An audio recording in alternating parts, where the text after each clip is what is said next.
निवासी है उसी को वो लाभ मिलेगा जो झारखंड सरकार की नौकरियां होंगी या फिर कोई भी लाभ की परियोजना होगी। लेकिन इस राज्य के पास परिभाषा नहीं है कि झारखंड के निवासी कौन है। कोई भी काम होता है, आज यदि हम लोग यहाँ बैठे भी हैं तो एक नियम के तहत बैठे हैं।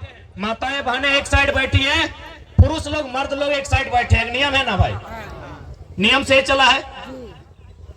लेकिन इतना बड़ा राज्य बिना नियम का चल रहा है। 79,000 वर्ग किलोमीटर, 3.25 करोड़ की जनसंख्या, 24 गो जिला, 264 गो प्रखंड, 45 गो अनुमंडल से सजा हुआ, 32,000 गांवों से सजा झारखंड बिना नियम के चल रहा है। इसी मैदान में यदि फुटबॉल का खेल होगा तो नियम से चलेगा। अरे फुटबॉल का खेल तो छोड़िए, 5 मिनट अगर पेनाल्टी का खेल होगा तो उसमें नियम होगा। यानी कुछ भी अगर संचालन होता है, चलता है, एक नियम के तहत चलता है। लेकिन हमारा विशाल राज्य बिना नियम के चल रहा है। इसलिए आज नियम नहीं होने के कारण आज इस राज्य की यह दुर्दशा है। नियम नहीं होने के कारण साधन हमारा, संसाधन हमारा, लेकिन कब्जा बाहर के लोगों का है। ये नदी हमारी है, उस नदी पर पाया जाने वाला बालू पर अधिकार हमारा होना चाहिए। बताइए कितने लोगों को लाभ मिलता है। नीति नियम नहीं होने के कारण हमारे साधन संसाधनों पर प्रतिदिन लूट मची हुई है।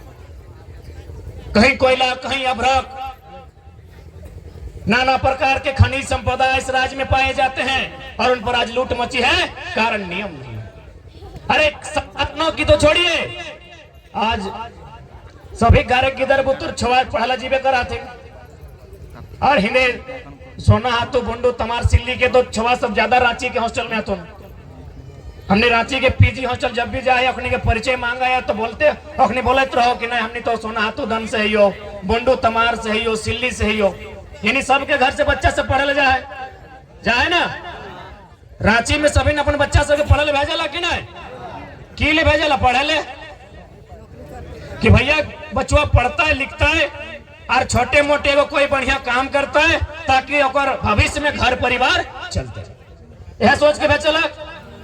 अभी जितना भी बच्चा रांची के हॉस्टल में रहा, रांची के हॉस्टल में पढ़ा थे कि अपने कोई विधायक के, कोई बड़ा बड़ा उद्योगपति अमीर के बेटा आते कि सब एक साधारण परिवार से है।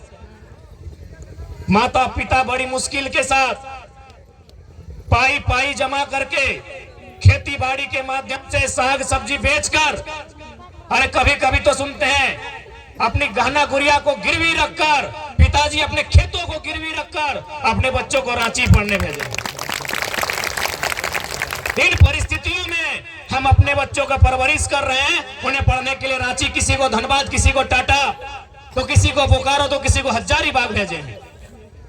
वो बच्चा पढ़ता है, मेहनत करता है और जब गांव में BA, MTech, BTech, BEd, PhD करने के बाद आता है, माता पिता कहते इतना पढ़ा है तुम्हें को नौकरी नहीं ले पाया, तो उसमें बच्चा का दोषी है।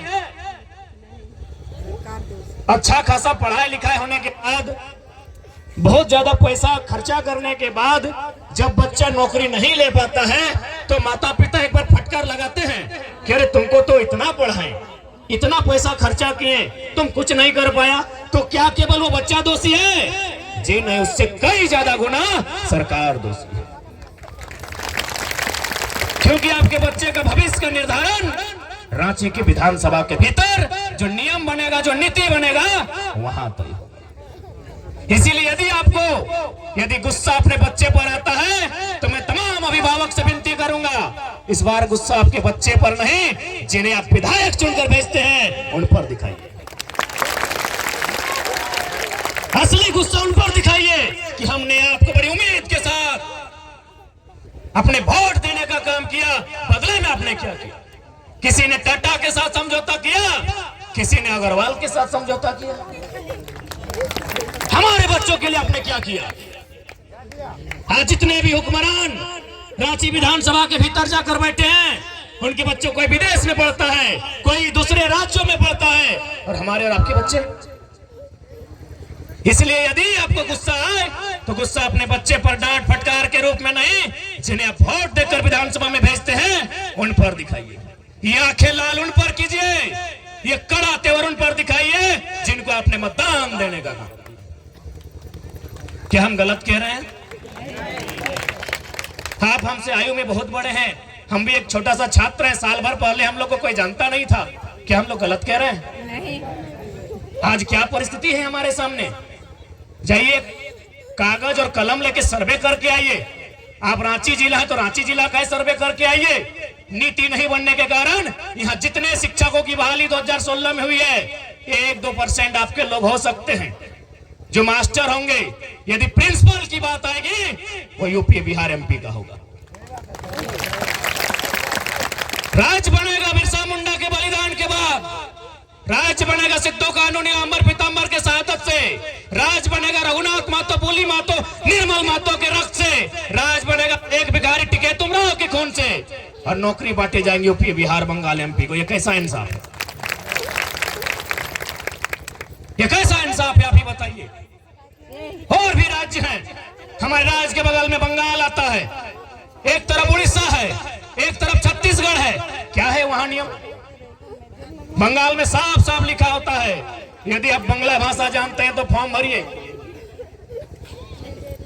उड़ीसा में साफ साफ लिखा रहता है, यदि आप उड़िया भाषा जानते हैं तो फॉर्म भरिए। और यहाँ क्या लिखा है झारखंड में? यदि आप इंग्लिश भी जानते हैं तो भरिए। देखे कि नहीं? पढ़े लिखे लोग हैं आप। झारखंड के फॉर्म में लिखा है आप या अंग्रेजी भी जानते हैं तो भरिए। तो सर्वा ब्रिटेन का आदमी भी तो यहाँ नौकरी ले लेगा। क्या दुर्भाग्य है इस राज्य का। कितने बेकार लोग बैठे हैं विधानसभा के भीतर, जिस राज्य के भविष्य को अंधकार में डाल रहे हैं। यहाँ के पढ़ने वाले नौजवान जो एक सपने को लेकर विश्वविद्यालय तक जाते हैं, पठन पाठन के कार्य करते हैं, संसाधनों में अपने जीवन का एक बहुमूल्य समय बिताते हैं। किन्हीं की आंखों की रोशनी चली गई है, किसी का पढ़ते पढ़ते बाल पक गया है, तो किसी का पेट बाहर आ गया है, और क्या परिणाम मिलता है? जीरो। क्या गलत कह रहे हैं? आपका उम्र ज्यादा है, तजुर्बा ज्यादा है। अरे रांची नहीं जाते, कम से कम रांची के समाचार घर बैठ के सुनते तो हैं। ये सही हो रहा है कि नहीं? तो ये बदलना चाहिए, ये सूरत बदलनी चाहिए कि नहीं? या फिर ऐसे ही चलते रहे? बलिदान हम देंगे, खेत खलिहान हमारा खत्म होगा, जान हम देंगे, लहू हमारा बहेगा, रक्त हमारा बहेगा, और यहाँ के साधन संसाधनों को यूपी बिहार बंगाल और एमपी गुजरात के लोगों को बांटा जाएगा। तो ये अन्याय अब बर्दाश्त नहीं होना चाहिए।